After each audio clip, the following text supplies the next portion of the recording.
আমি এমন অনেককে জানি যে যারা মাছ খায় কিন্তু পেঁয়াজ রসুন খায় না, তাদের জন্যই আজকের রান্না। অনেক সময় পটল চিংড়িতে অনুষ্ঠান বাড়িতে পেঁয়াজ রসুন দেয়, আজকে আমি অনুষ্ঠান বাড়ির মতনই রান্না করব, তবে পেঁয়াজ রসুন ছাড়াই।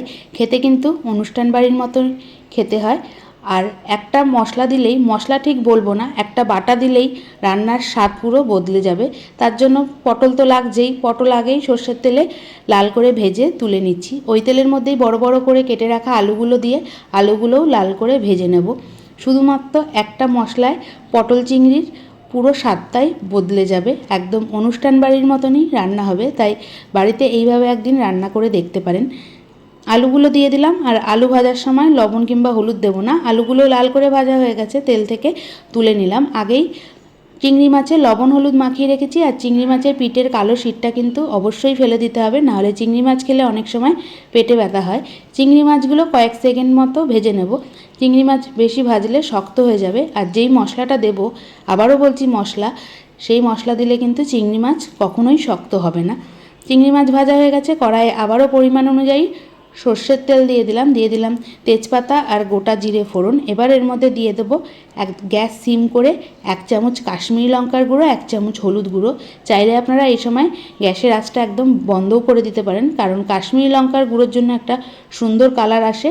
সেই লঙ্কা যদি পুড়ে যায়, কালারটা একদমই অন্য রকমের হয়ে যাবে। এবার এর মধ্যে দিয়ে দিলাম একটা বড় সাইজের টমেটো বাটা, তারপর দিয়ে দিচ্ছি আদা বাটা, তারপর দিয়ে দেবো 1 চামচ জিরে গুঁড়ো আর 2 চামচ ধনে গুঁড়ো।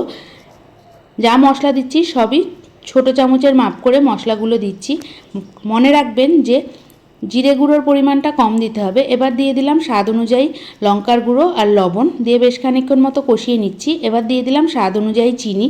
আস্তে আস্তে মশলাটা কষানো হতে শুরু করে দিয়েছে, মশলা থেকে তেল বার হয়ে এসছে। আলুগুলো যেহেতু ভেজে তুলে নিয়েছি, আলু সিদ্ধ হয়নি, তাই মশলার সঙ্গে দিয়ে আরও কিছুক্ষণ মতো কষিয়ে নেব। এবার মশলাটা কষাতে থাকছি। এবার মশলা তৈরি করে নেব, তার জন্য 4 মগজ নিয়েছি। 4 মগজ অনুষ্ঠান বাড়িতেও দেয়। আর দিয়ে দেবো নারকেল কোড়া। এই নারকেল কোড়ার জন্য কিন্তু আলাদা একটা স্বাদ হয়। আর যারা মনে করছেন যে শুকনো লঙ্কা খাবেন না, এই সময় কাঁচা লঙ্কা বেটে নিতে পারেন। দিয়ে খুব ভালো করে বেটে নিলাম অল্প জল দিয়ে। এদিকে মশলাটা কষানো হয়ে গেছে, মশলা থেকে তেল বার হতে শুরু করে দিয়েছে। এই সময় 4 মগজ আর নারকেল বাটাটা দিলাম।